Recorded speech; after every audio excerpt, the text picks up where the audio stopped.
Well, last time, when I was here a couple years ago, I got myself in a little bit of trouble when I gave Joseph Campbell a degree that he hadn't earned, and I never heard the end of it.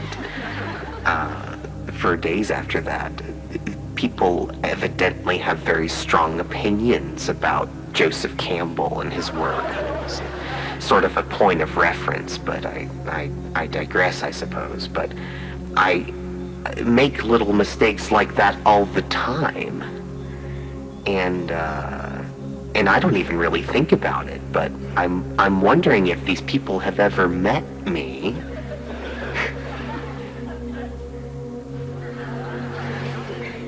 Certainly they know at this point in my life that my brain is about as fried as a 10-minute egg any given portion of the day.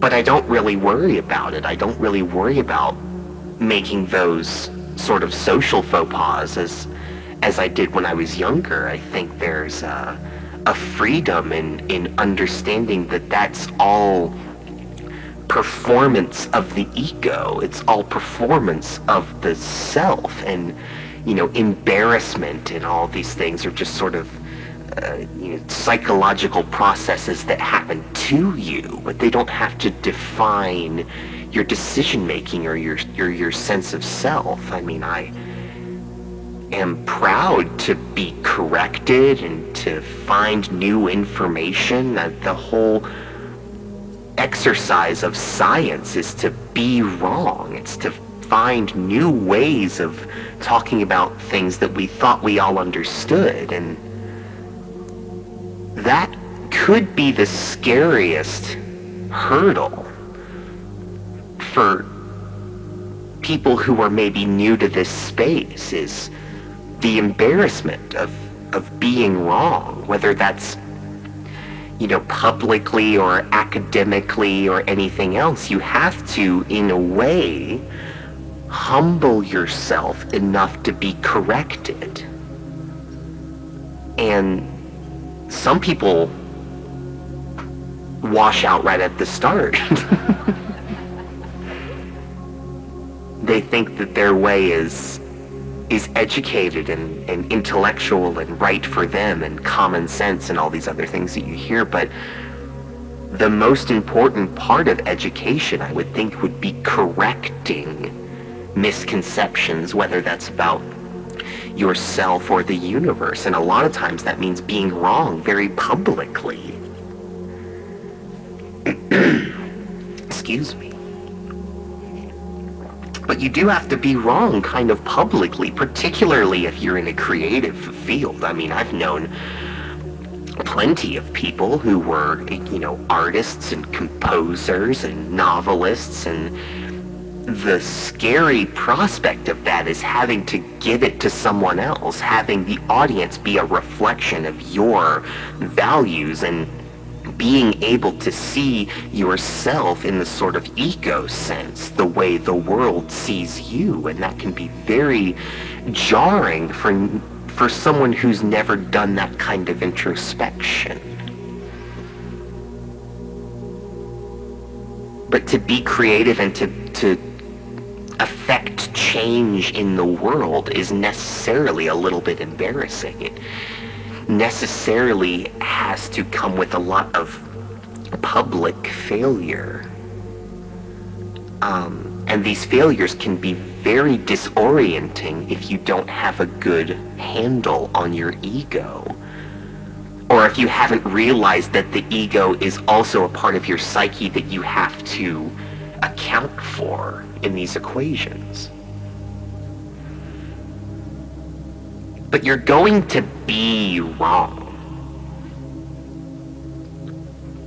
That's maybe a major theme of this weekend, obviously, but you're going to be wrong, and you need to get comfortable with being wrong.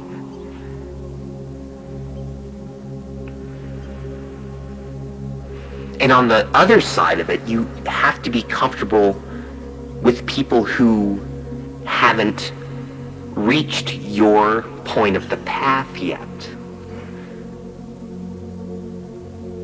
Believe it or not, when I was a younger man, I was very staunch, vocal atheist. I was a pure materialist. I didn't believe in anything that I couldn't, touch and put my hands on and smell and see. And I was the Apostle Thomas. I was a doubter in the truest sense of the word. But it also made it very difficult to have conversations with people who were not as far along, at least by my perception, in their deconstruction and in their faith journey and everything else. They weren't caught up to me,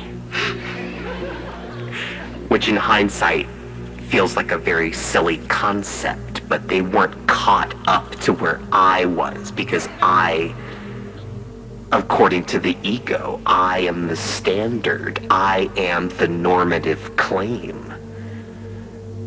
Anyone who doesn't know what I know is an idiot, and anyone who knows more than I do has wasted their time. And unfortunately, I think that that's how a lot of people rationalize this sort of thing.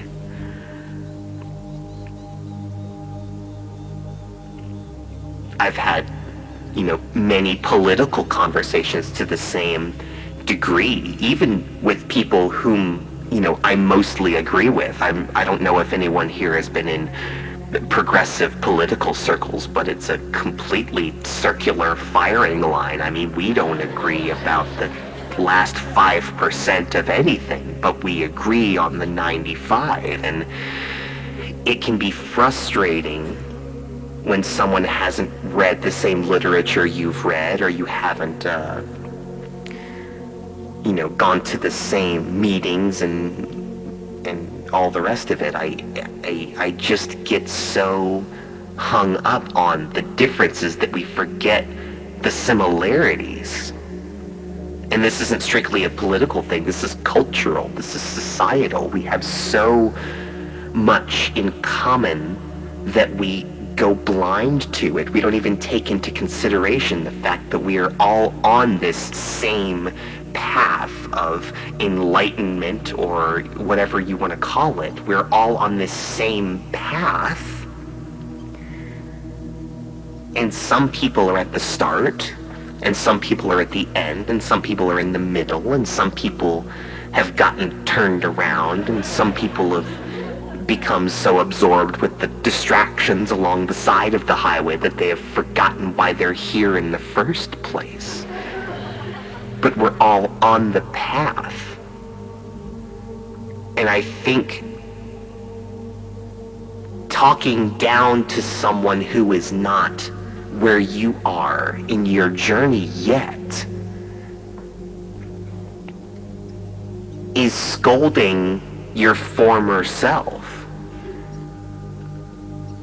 It's the pride of the present moment. It's knowing that you are somehow better than you were, and so you wish everyone was as good as you. But they might be. They're just not there yet. And conversely, anyone ahead of you is who you could be if you stick with it. There's an aspirational aspect to this. And I think the fact that, we're all here pursuing this same idea means that we're all on the path. And you have to be kind to your fellow travelers. And you have to be kind to yourself, because it's a long, difficult road, and you will need guidance. You will need help from these fellow travelers. So don't hobble yourself to someone you used to be or may be in the future. Do the best you can with what you have. And if you're wrong, it's a blessing. If you're wrong, and you were corrected properly, that's science. That's progress. You have to be okay with being wrong, because it's the only way to know what's right.